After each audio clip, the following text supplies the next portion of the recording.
All right. Welcome, everyone. Hope you have a good conference so far. I'm going to talk about microservices and modularity. My name is Milen Dyankov, and I work for a company called Liferay. And that's my Twitter handle. If you want to tell me something about the talk, feel free to tweet. So the two keywords in this talk, microservices and modularity. And I'm quite curious, which one made you come? Voting for microservices? Hands up. All right. Modularity? All right.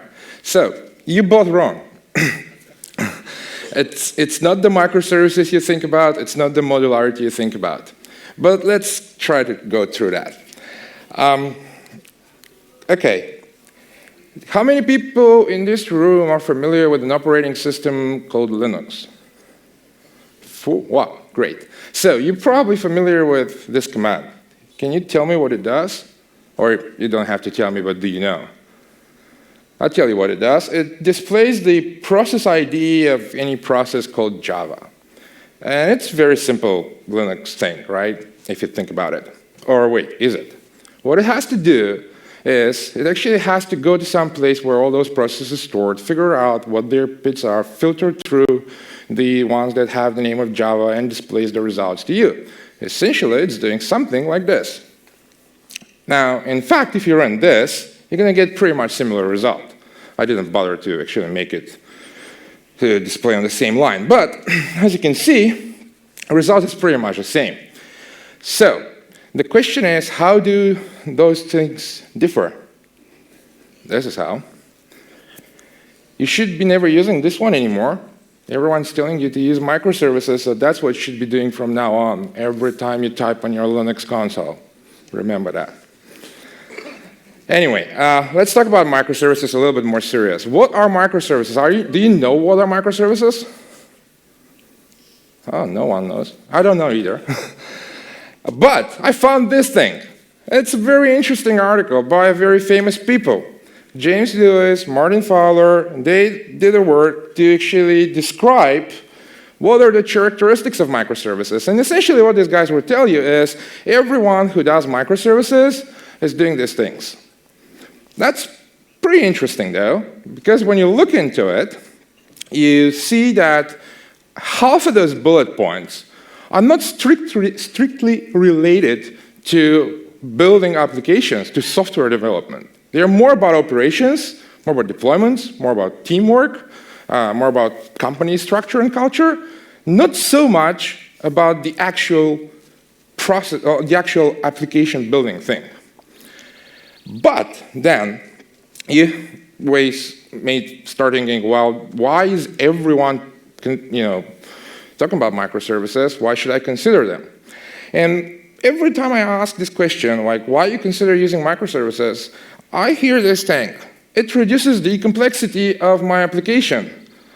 And of course, depends who you ask, people have different idea of what complexity is. So complexity in this particular case means just about anything. But there is a common belief that when you start doing microservices, all of a sudden, the complexity is gone, and you're dealing with much simpler things. So here is how it works. You have your microservices thing, whatever that is, then you need to run them somehow. So you'll probably use one of those. You're Java developer, so you're probably going to jump for Spring Boot, as I know Java developers. But anyway, you pick something to run your microservices with. Then you probably put them in some kind of container, because that's what everyone else is doing these days, eventually in a virtualized environment. Oh, by the way, that's easy to do, because we have all the clouds now, right? So just click a button, get your instances, that's nice and easy. But then you realize all these guys need to actually talk to each other. They need to sync, they need to do some weird things, so there are a bunch of other things coming into the picture. And then you also realize that you need to do some weird things like log aggregation, like configuration, and a bunch of other things around. And once you've done with all this, here you go. You've just reduced the complexity of your application.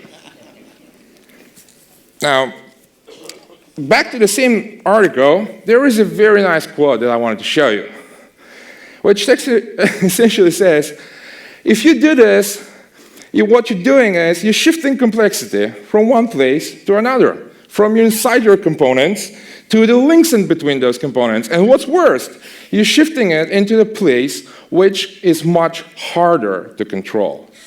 Now, how many of you as a Java developers are very familiar with low-level networking and how all this works and like IP table rules and all these things? You feel comfortable with that? Oh, well, I see like 3 people. So guess what? You will eventually have to deal with that. But if that's the case, if I'm trying to scare you, and if you are reading me by now that I'm saying don't use microservices, then you may ask, but wait, what's so cool about them then? Because a lot of people are talking about them. So I did a little research, and this is what I found. And I hear that a lot, kind of like explanation. So take a second to read those statements, and raise your hand if you think that is what describes microservices, kind of like, oh, I wouldn't say best, but good. Agree with that? Who does agree? Not so many. Who don't agree at all? Okay, no one. Okay, so we have few people that say that it's okay, few that no one says it's wrong, and everyone is like, it's kind of like this, right? Okay, that's what the quotes are about. Those descriptions have been used back in 2002 to describe EJB. Now, those of you familiar with EJB2, they know how the whole story ended up. But what you may not be familiar with is an article by Gartner, which you cannot find on the internet anymore unless you use the Wayback Machine, which tells you that back at that time, companies spent over $1 billion on software they didn't need. And they did that because some software vendors convinced them that that is the right approach to build software at the time. Now, I'm thinking building microservices, containers, many machines, cloud providers, never mind. Okay, but going back to the microservices thing, the next question you may want to ask yourself is, who is doing it? Like, okay, and if you've asked yourself this question before, you found a lot of people, a lot of articles, a lot of blog posts that all describe how successful they are with microservices. And that's indeed true. Those companies are successful. They're doing microservices architecture, and they blog about it a lot. They tell you how great it is. Now, the question that I ask myself and kind of ask you to ask yourself is, what these companies have in common? And typically people will answer, well, they're all huge companies. Yeah, that's true. But it's not really what you're interested in. The real answer is, they build microservices for their own needs. They don't sell software. They don't sell the product of their development to anyone else. They build stuff for themselves. Right? Now, why is that important? It's because they can make strategic decisions about how they operate. No one is telling them what to do. They decide, well, we're going to have a DevOps team. We're going to train these people or hire these people because they have the right attitude. Or we're going to automate or not going to automate. Or we're going to be decentralized. It's a decision that they can afford to make. Now, imagine yourself on the other side. You are a software vendor, a service integrator, someone who is dealing with customers. And you go to that customer and tell them, listen, we have this great software for you. Well, except you need to change your organizational structure, you need to fire those guys and hire those guys, and you need to be more decentralized, and you need to do your deployments in that particular way. That may not work. Okay, you don't do things like this to your customers, at least not in a direct way. And another thing to consider is, just because there is a bunch of successful people out there that have gone through the whole pain of doing these things and are successful with it, does not necessarily mean that it's going to be the same thing for you, right? So compare like skill levels. So the most important question is, should you do microservices? And I think I kind of answered that already. For me, you should ask yourself, do you fit in that picture? If you're like this, if you're building stuff for yourself, you can afford to do all these things, then maybe that is the solution for you, then maybe that's something that you should look into it, even though it's not the only option. You can still consider doing something else, and I'll go into that in a second. Because even those guys will tell you that what you should do is you should not start with microservices. The reason is it gets complicated right away when you start doing complicated stuff. What you should do is you should start with a so-called monolith and keep it modular. Keep it modular for as long as you can. Now, if you have a modular application that, and the time comes that you realize that microservices is the thing for you, it's very easy to go microservices, right? The reason is microservices implies distributed. And if you want to go into any kind of distributed computing, you add a whole lot of different complexity and a different knowledge that you may not even be aware of right now. So distributed systems are hard, trust me. But if you accept this so far, you may ask yourself now a question, well, what's my option then? What else? Well, let me start by telling you, microservices is not going to cure your complexity. And in fact, nothing will. And let's get clear on that point. Let's stop believing and pretending that just because we can split things into small bits and pieces, all of a sudden all the complexity is going to go away. It won't. The reason is complexity typically comes from your domain model, what you operate on. Now, obviously, you can design software in a wrong way and make it a lot more complex than it should be, but that's a whole different story. But in general, complexity comes from what you operate. Like imagine you're doing a banking application or a telecom application, whatever that application is. I mean, bank transfers, transferring money from one place to another is not going to get any less complex than it is. No matter what you do with your application, you're still going to have all these cases to cover in one way or another. This is typically what introduces complexity. And so if you cannot make the complexity go away, you cannot cure it, the only thing that you're left with is to deal with it, right? So once you start thinking in terms of, I'm not going to get rid of the complexity, but instead I accept the fact things are complex and they will change and there will be issues and I'm ready to deal with it, then we kind of start talking about treatment. So we know we have the condition, we know it's not going to go away, we're just looking for a way to deal with it, right? And so the answer, if you ask me for that, is to design a clean modular architecture that is capable of handling all those weird cases that can happen. Now that may or may not be microservices, it doesn't matter. You should not think of the architecture in terms of deployment at day one.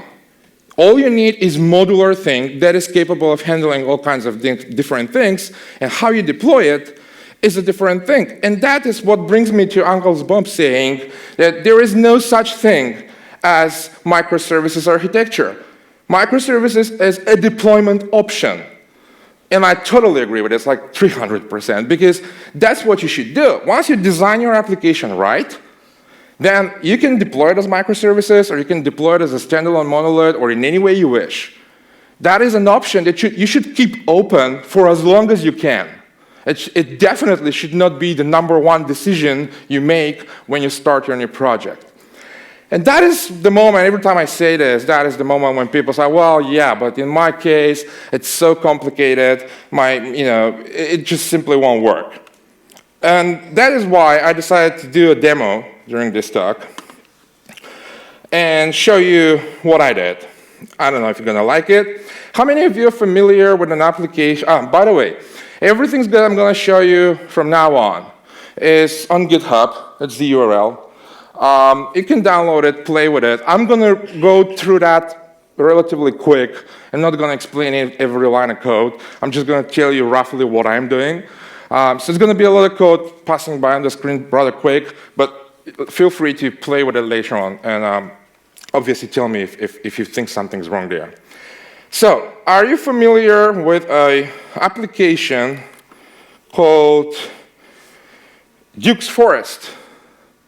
How many of you are familiar with that application? None. Wow. Guess what? That's a kind of demo thing for Java EE, right? If you learn Java EE, that's how you should be learning it, right? That's what Oracle gives you to learn Java EE from. It looks like this, more or less. You have some products. You have some orders. We don't have any. You can log in as administrator. Bunch of administration options. Nothing really spectacular, but yeah, it works. So this is how they show you what the application is structured. You can see like a bunch of EJBs, JSFs, beans, and stuff like that. Another architecture is here, how things connect to each other. Now, okay, this is running Glassfish, on Glassfish, and it's fine. Now, imagine that's your production application. That's running just fine. And I'm building another one. And I come to you as like, well, listen, I'm building a very similar thing, but all I need is the product catalog. I see you guys have a nice product catalog. Can I just grab this product catalog thing and use it in my application? And obviously, sure, go ahead, do it, no problem. So now I start looking where the product catalog is so that I can get it. Because obviously, busy developer, you don't have the time to tell me. Now, from that diagram, doesn't make it really clear. Okay, let's look at the source code. It's here. Maybe. Can you read from a screen? Is it too small? Bigger. Make it bigger? Okay. If you don't see it, shout. Okay, so it has a bunch of things. It has like payments, resources, shipment. Well, there is no catalog. Okay, what I typically do in those cases is I run a tool called jdepend. And jdepend is trying to go and figure out what's going on inside the application. So it's going to give me some package information. That's how I configure it to do. So I'm looking at some Java packages here. And I have the shipment, util, events, forest, entity, EJB. There's nothing about catalog here. Well, that may be cool if you want to learn programming, because you know where the EJBs and things are, but handlers and stuff, but it doesn't give you anything business related or functionality related.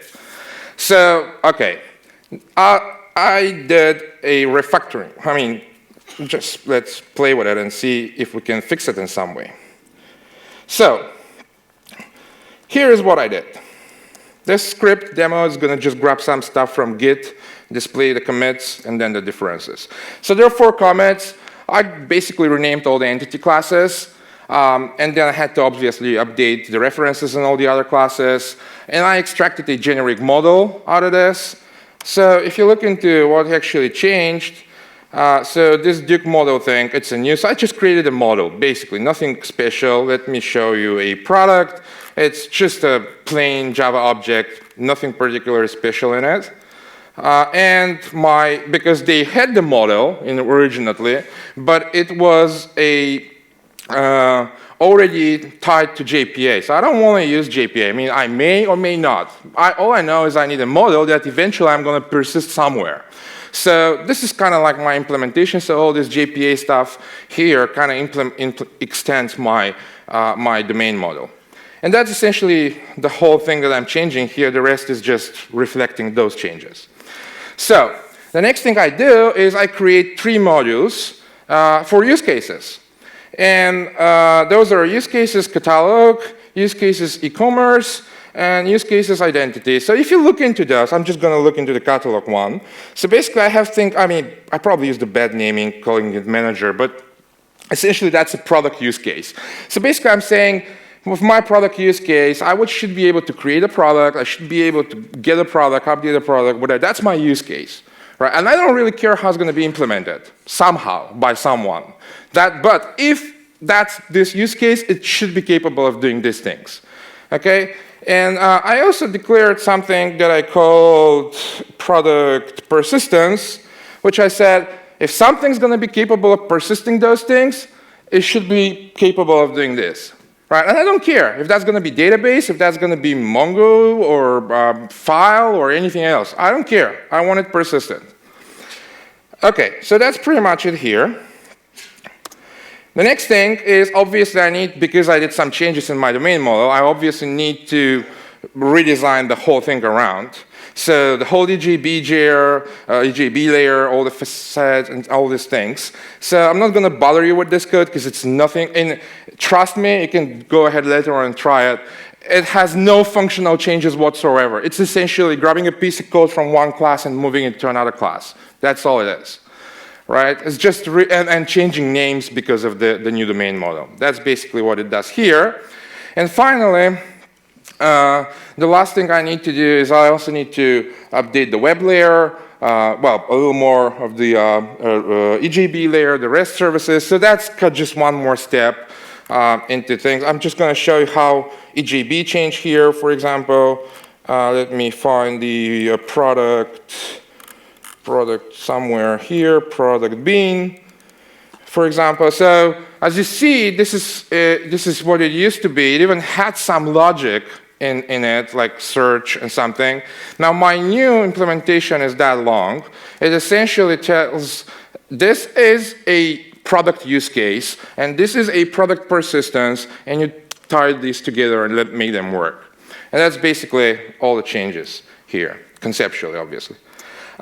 Finally, I updated my JDepend to take into account the changes, reorganized some Java packages, created a few more modules. So again, this is just shifting files from one place in the operating system to another. Again, nothing really, no big deal. So let me build that thing.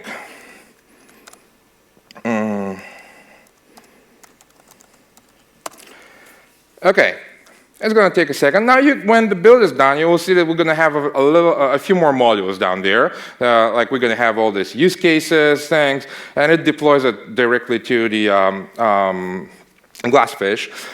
So we have now some use cases. So it's a few more modules. Let's first make sure it works. Hey, it does. I still have products I can list. Still see, well, no orders, but anyway. So yeah, we're not going to try to, I'm not going to try to convince you that everything works. You can trust me, it does. It's essentially no functional changes, as I said. But let's now look what happened to JDepend stats.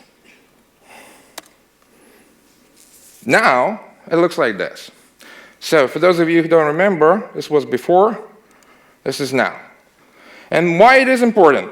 Now, what I see here is I have 3 packages here that represent use cases. So it's identity, commerce, catalog. Then I have a persistence capable of persisting those. And then I have those things called wiring that are actually wiring things together. So if you look at the shipment wiring, for example, it basically wires this persistence with the identity. That's all it needs. So you can follow the arrows, and it's obvious what is where. So now I need my catalog thing, and I know what I need to take. This guy, this is my catalog. I just can grab it from there and use it. And if I want to use JPA persistence, which is implemented somewhere here, I can also use that. But I can provide my own persistence and wire it with something else. So it's up to me how I want to do that. So now that I have this, what can I do? I can build a microservice. And when people in Java world want to build a microservice, what do they use? SpringBoot, that's right. Okay, let's create a SpringBoot microservice. So again, I'm not going to teach you how to build SpringBoot, but essentially provide the service, provide the REST interface, and that's it. So here's my implementation of a product manager, essentially just wiring with the persistence, nothing special. My persistence in this particular case is very stupid in-memory hash map persistence because I don't care, that's just a demo. So I don't want to bother with the database.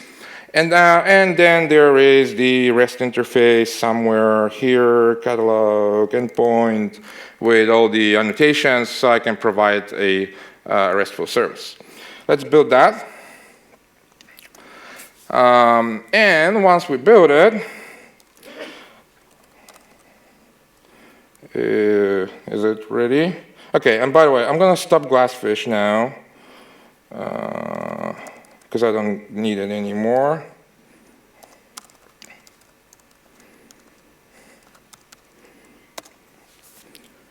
And I'm going to start something that I'm going to be using later. So ignore that for a second. Okay, let that thing start in the meantime. Okay, so now you can see we have a new catalog microservice here. So let's go there, target, Java, here we go, Spring Boot starting. My catalog microservice is up and running. I also added a front-end interface to it so I can actually test it. So, and that's going to be JSON doc in this particular case. So if you do this, as you can see, I have two things. I have a product and category. Let's deal with the product. I don't have any product so far. So I submitted it's empty, but I can create a product. I can just give it a price of 10 and call it test, whatever, submit. And then I can list my products, and here it is. I just used some REST interface to create a product. Now, that's out of the exact same jar file that I get from the enterprise app. Okay, cool, right? Yeah, I mean, come on, you like Spring Boot, don't you?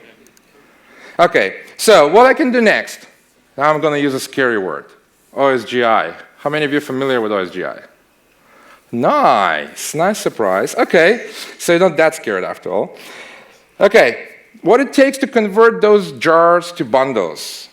If you're using Maven, essentially, okay, Liferay is starting, nice. If you're using Maven, essentially you need to tell Maven to build a bundle out of your jar file, which essentially means create some more entries in the manifest file. So that's pretty much it. So what I'm going to do next is I'm going to create two things. I'm going to create an OSGi service, and I'm going to create an OSGi shell command. Now, I'll show you what those are. So it's essentially the same thing I was doing with Spring Boot, except it uses OSGi framework. So here is my product service. Now, I'm saying this is an OSGi component, and it references a persistence. And the persistence is exact same thing. Product storage here. It's just stupid in-memory hash map persistence, nothing really special about it. Now, what I also did is I created a so-called OSGi command, and that's something I can use on a shell, and you'll see how that is. Essentially, I'm saying in the scope of product, I'm going to have two commands, add and list, and I can call those and do things like I can add a product or list a product. That's basically everything I do here. Okay, since Glassfish is not running anymore, I cannot do install. Don't ask me why. It's the way it is. The way Oracle designed it. Okay, if I was fishing it. So, but as you can see now, I also have a few more modules like OSGi services, OSGi service providers, and things like that. So let's start this. Now I have Felix, which is one of the implementations of the OSGi. And before I start, let's clean the cache because I was obviously too lazy to. Anyway.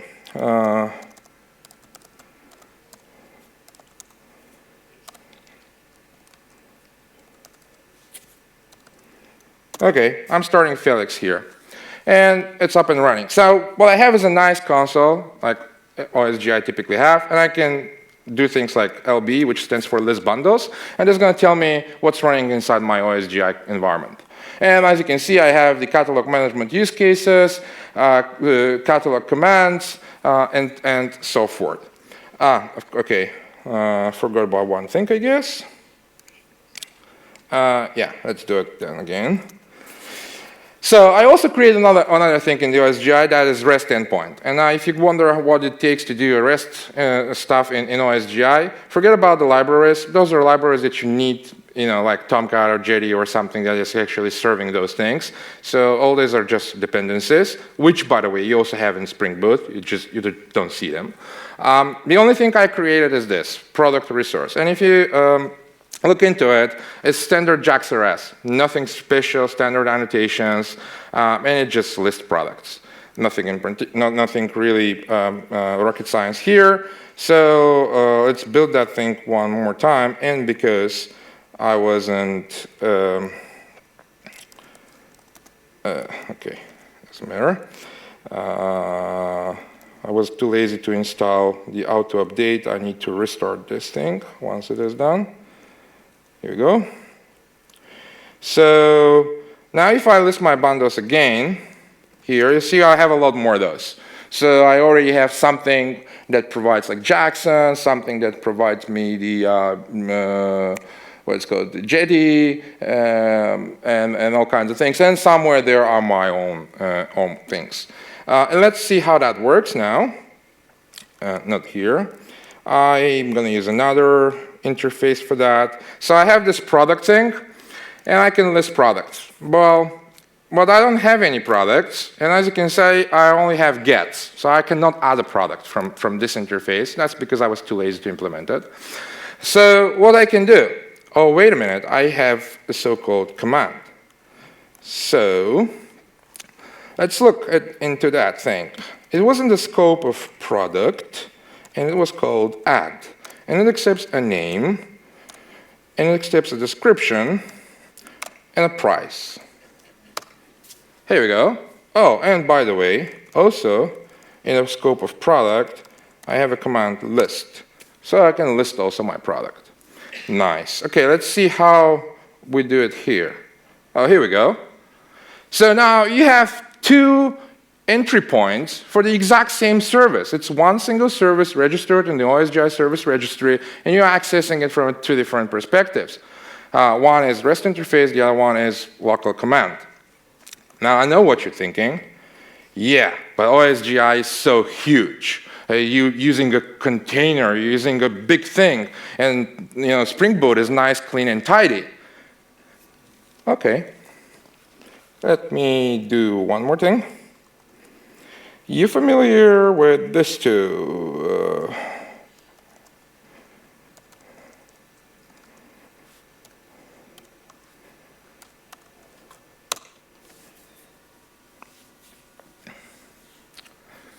I hope you are.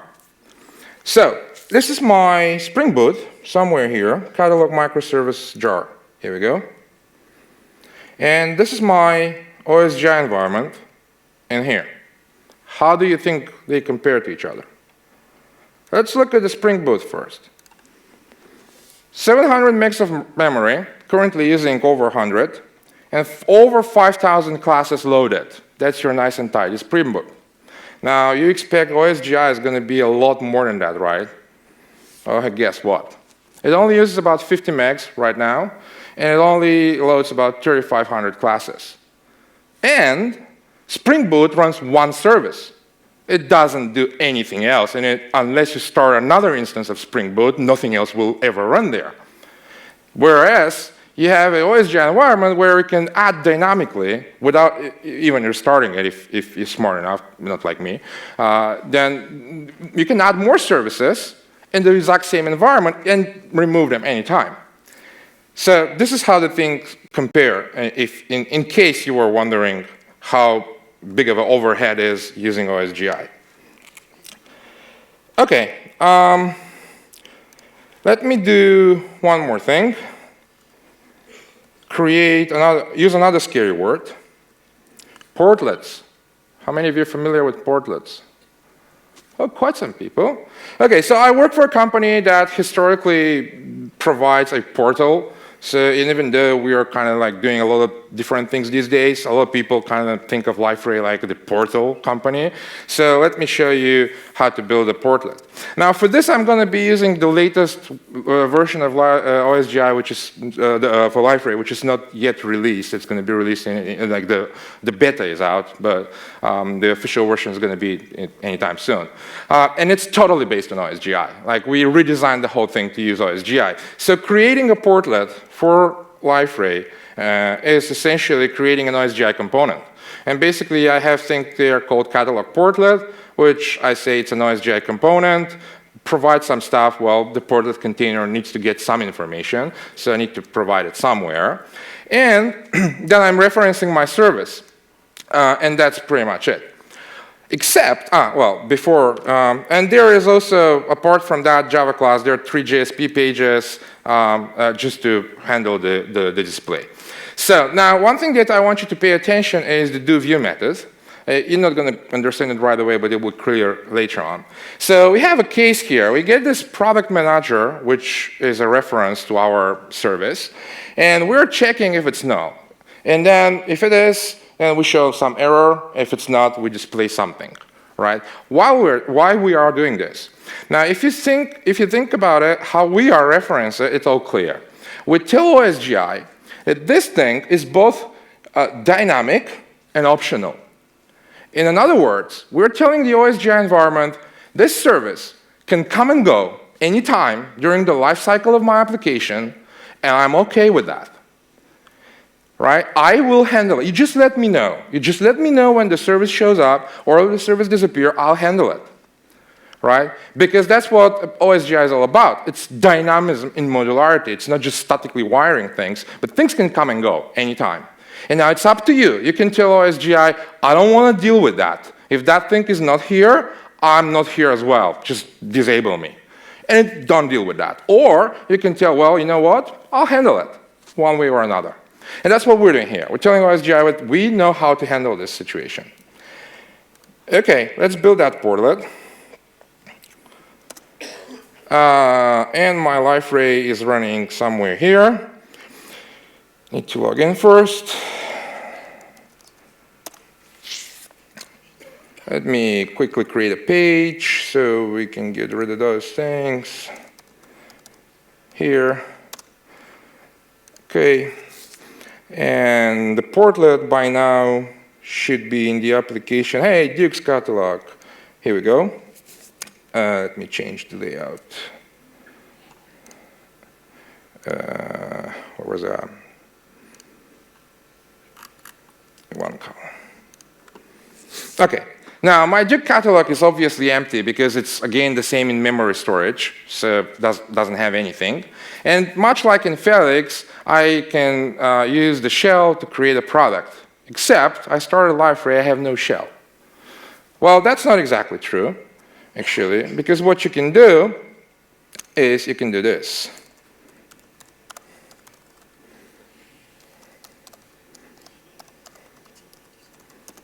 And you can telnet right inside your Liferay portal and get the shell. And if you list bundles here, you see we have already 200 and something bundles, the modules that are composing this implication thing. And I can do product,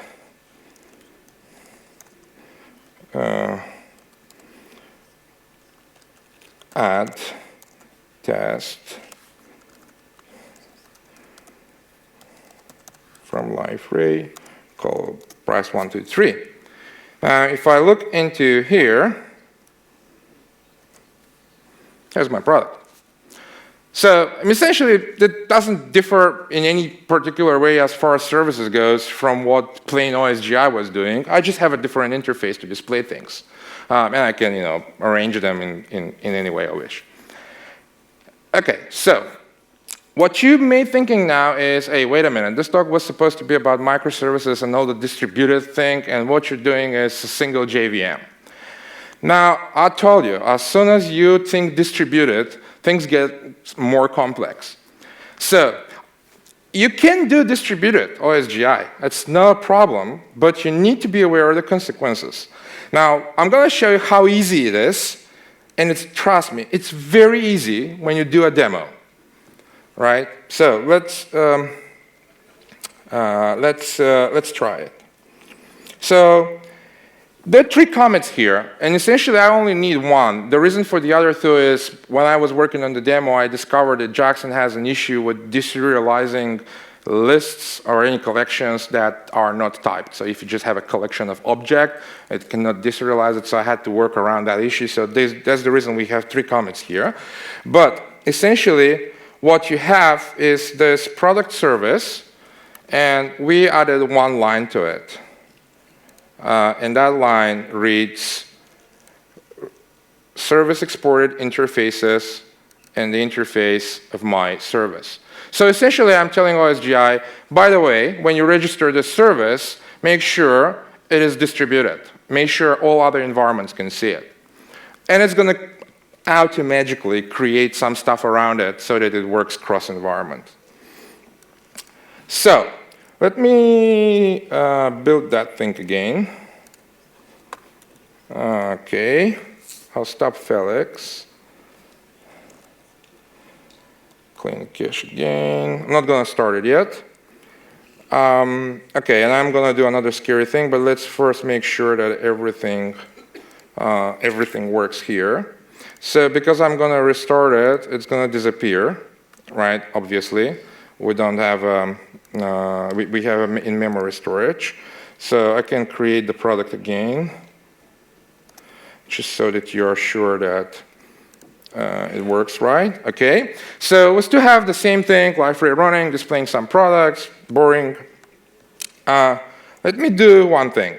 I'm going to go to the Liferay folder where my instance is running, to the folder OSGi modules, and I'm going to delete a jar file. How many of you are OK with deleting jar file from a running Java application? OK, I don't care. Here we go. Gone. Now, what do you think is going to happen here? It's going to crash, right? That's what Java do. You delete a jar file, it crashes. It does not. Because we did tell OSGi we are OK with that. We did tell OSGi things can come and go, we'll deal with it. And that's how we deal with it. We just display something else. It's up to us to decide how we want to deal with it. But it's gone. It's fine. Once it shows up, it'll be back again. But I don't want to bring it back. Instead, what I want to do is I want to run a different environment.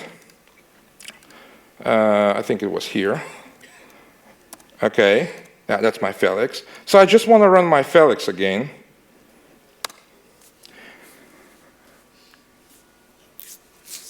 OK, let's see. It is running. Less bundles. Nice. Let's see. Product list. Obviously, I misspelled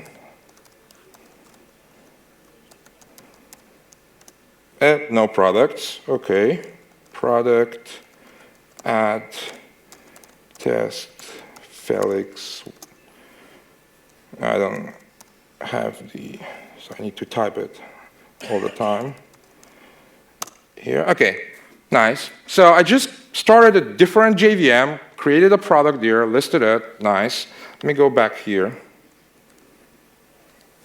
Oops, it's there.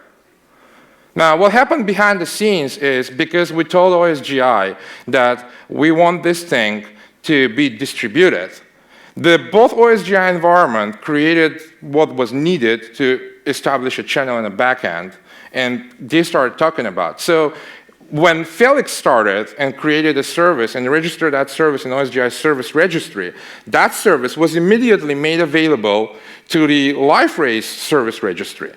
Now, for any other service in Liferay consuming catalog, it makes no difference. It still consumes a service from the exact same local service registry. Now, all the magic happens because of a spec that is called distributed OSGi that knows how to serialize, transport, do auto-discovery, and all kinds of weird things around it. But it's kind of magic. Now, so you saw it's very easy, right? It's just one line, make things distributed. Now, if that's what would my message be if I just wanted to sell you on OSGi. But essentially, you're hitting here distributed programming, distributed computing. And as I tell you earlier, that becomes complex. As long as it works, it's all fine. I'm all fine with the magic. Now, if that thing breaks for whatever reason, wish you good luck figuring it out. you need to really understand OSGi then, you need to really understand distributed OSGi, you need to understand networking, you need to understand a whole bunch of things. And guess what? Same thing applies for microservices. Same thing applies for any other distributed technology out there.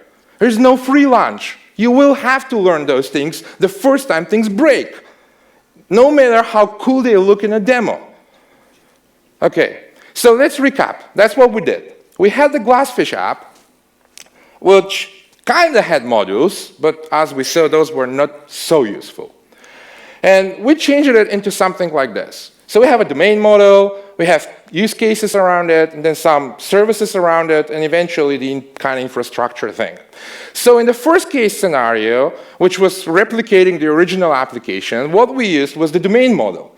And all the use cases, we had wiring in the EJB controllers, JPA persistence, JSF for displaying things, and it all was running in Glassfish. Right? So then we decided that we're going to use a microservice using SpringBoot. That's all fine. We use memory persistence, the exact same domain model, and the exact same catalog use case. So think about it. These two guys, we never had to change them. Those are the exact same jar files from the previous app. We didn't change anything in those two files. Now, then, we did another thing. We just used another in-memory persistence. We registered our services with OSGi instead of SpringBoot and used OSGi runtime to run the thing. Okay, and finally, we did the exact same thing, except we use a portal to actually display things. These two guys were the same all that time. No one touched them. Cool, right? Okay. Now, this is the sad part of the talk, because this is the part where I wish I was able to tell you that I'm so smart and I invented this. But that's obviously not the case. This thing, it's called clean architecture. It's been around for quite some time. And if you bother to search around, you will find a lot of patterns, either that one from Uncle Bob or some very similar ones. And this is essentially telling you how you should structure your application. It does not tell you anything about microservices. It does not tell you anything about EJBs. It does not tell you anything about any particular technology. It tells you, think, how you build your application, how your architecture looks like, what you're limiting yourself to, what you're exposing yourself to. This is what you should care about, not the next cool thing that someone advertises at some place. So why modularity and microservices in this talk? Because I think we as a Java developers in general, we are making this mistake of jumping into whatever people think it's the coolest thing of the day, and kind of start forgetting about good design. Right? Oh, this framework is going to solve all my problems. No, it won't. So modularity, and modularity in many different flavors, is a very, very important concept that you need to understand and use as much as possible. And don't think of it and like, oh, Java 9 is going to have Jigsaw, so modularity is all set. It's not. Jigsaw does not understand versions. Jigsaw is far from being dynamic. There is nothing dynamic in Jigsaw, right? So it's not going to be the magic pill that's going to make your applications modular. It is an improvement. It's a nice improvement, but it's far from being even close to what OSGi can do. Your only bet for real modularity in Java these days is actually OSGi. Now, whether you want to do that or not, whether you need to do that or not, that's a different story. And I'm not telling, yeah, well, you have to do OSGi. No, you can do clean design with pretty much any technology. It doesn't have to be OSGi. If you target modularity, though, that's probably the best bet that you have today. And you don't have to do microservices. You can also do modularity with microservices if you want to, but there is really no reason why you should restrict yourself to that particular approach on day one. It may turn out to be the case that it's okay, it's totally fine, it's the best thing for you one day, but there's no reason for you to restrict yourself on day one. So that's essentially what I was trying to tell you. Now, about the OSGi, I got this comment that people saying that, well, nice, but, telling that OSGi is like the only solution, it's kind of too much. So let me make it clear again. This talk is not to sell you on OSGi or on any other particular technology. It's about to make you think. So once you look into the application and say, this is what I care about. I care about modularity, and I care about dynamism, and I care about this, and I care about that, then the solution, what you want to use, is going to be obvious. It may be microservices, maybe OSGi, maybe something else. But then you know why. It's not because someone told you it's very cool, right? So we looked at different things when we were redesigning Liferay, and we chose to use OSGi. It was the best fit for us, because we don't, for the reasons I mentioned earlier, we don't want to go to customers and tell them how they should operate, right? So for us, OSGi turned to be the solution that we were looking for, and for all these other guys as well. And there are many more, which I didn't list here.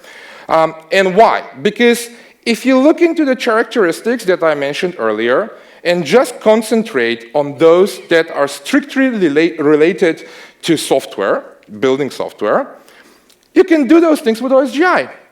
There is a components and services in OSGi. There is a smart points and endpoints and dump pipes. That's essentially what the OSGi service registry is.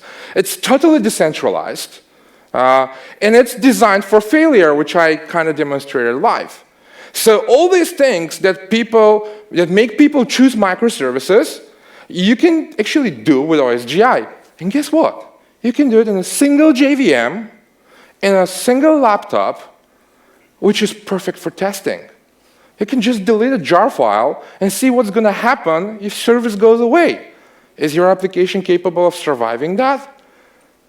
But if you do go distributed, you need to have all the infrastructure, simulate network failures, and all kinds of things. And here you don't. It's very easy.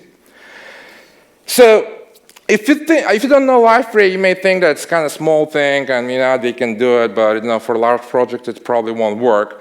Well, it has over 5 million lines of code. It's a relatively big project. It's being used by Fortune 500 companies, so it's not a toy. And we've been working on this for quite some time. We currently have over 80 apps and over 300 modules. Now, the version that I was using for the demo is a little bit old. So essentially, that's from me for today. I hope you learned something, or at least I gave you some ideas to think about. So thank you.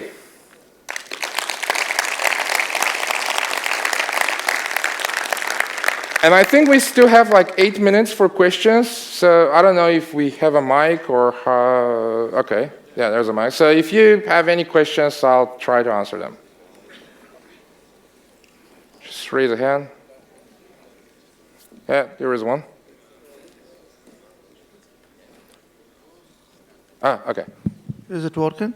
Yeah. Yeah. Could you please explain a bit why your service went away when you deleted jar files? The classes were loaded, they were in class loader cache, you just refreshed page, so new classes were loaded again, so why it happened?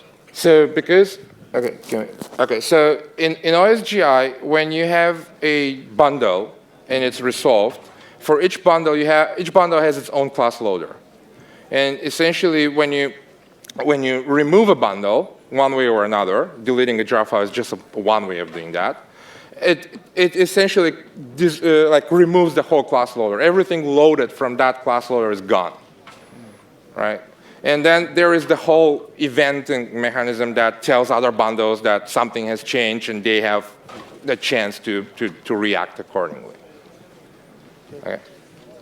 Thank you. Thanks. And then what about OSGi survival capabilities in distributed world, well, in terms of OSGi failures on platform level? I mean, what will happen if OSGi fail, well, to Java stack dump, for instance?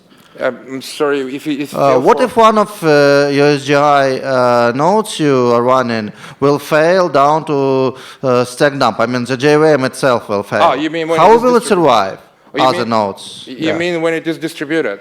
Yeah. Okay, so the distributed OSGi is a spec that defines kind of three pieces. One is discovery, the other one is the actual transport, and the third one is what they call them, the stubs or the proxies. And so essentially, from a perspective of a local service, you are dealing with another local service. You're even not aware of the fact that that service is distributed. Now, if there is a network issue or that other server is down or whatever, this service simply disappears from your local service registry. So from perspective of your application, whether that is a local service that goes away or a distributed service that goes away, it's the exact same thing. You are simply handling a situation, a service is going away for whatever reason, right? And that reason may be because someone deleted a jar file in your local environment. That reason may be the other server is down or something happened on the network, right? From your perspective, the service that you care about is no longer available to you, so you need to make a decision what you want to do about it. That's how it works. Thank you. You're welcome. 5 minutes if you have more questions.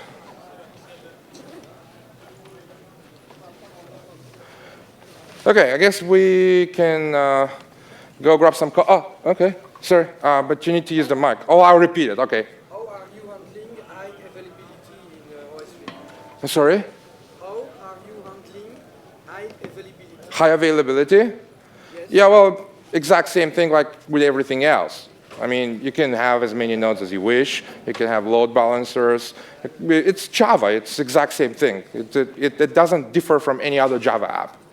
The same way you would do it with, I don't know, Spring or anything else, you could do it with OSGi. It doesn't provide you anything in particular or doesn't limit you in any particular way. Unless I misunderstood your question. Yes, if you remove one service in OSGi, Right. can we have another instance which can take the relay to provide the service? So, okay, so the question is, if one instance goes down, can we have another one to take care of it? Absolutely. And now it's just a matter. Load balancing? Yeah, you can just use load balancing in front of it, or you can just use advanced technology to actually monitor how many services you have. Because there is also another thing in OSGi that you have access to what's in the registry. So you can say, I just want one service. I don't care how many are there. There can be hundreds of services for one single operation. And you say, just give me one. I don't care which one. Or you can tell OSGi, give me all, and I'll keep a list of those services myself and decide which one to use. Or you can tell OSGi, give me those services that match these criteria. Right, so it's up to you, right, how you want to do it. And then you can provide all kinds of different things around it, so you can monitor how many services you have running, and say if you go below 5, then spin up some new instances. You can do very complex things, but it ain't anything different than you could do with any normal Java app, essentially. All right. All right. No more questions. So thank you again. Go grab some coffee.